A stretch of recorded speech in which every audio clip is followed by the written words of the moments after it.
امیر مومنان 2 دستور به ما دادن.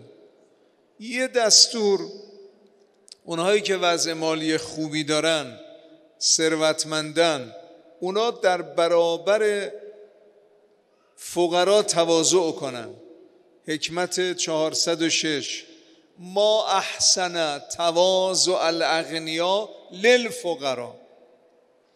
آقا اگه وضع مالیت خوبه، اگه ثروت داری، اگه یه موقعیت سیاسی داری، اگه شخصیت اجتماعی داری، وظیفت این است که بیشتر از دیگران تواضع کنی. تواضع مال توست.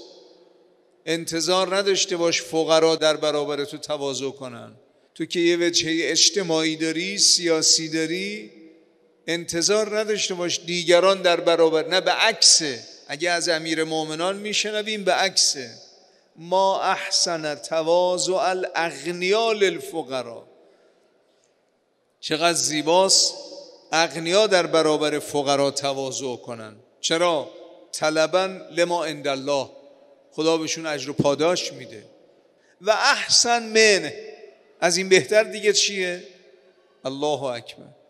این استاد اخلاق، این معلم اخلاق، امیر مومنان میفرماد از این زیباتر از تواضع ثروتمندان و احسن من تیه الفقراء علی الاغنیا. تیه الفقراء یعنی چی؟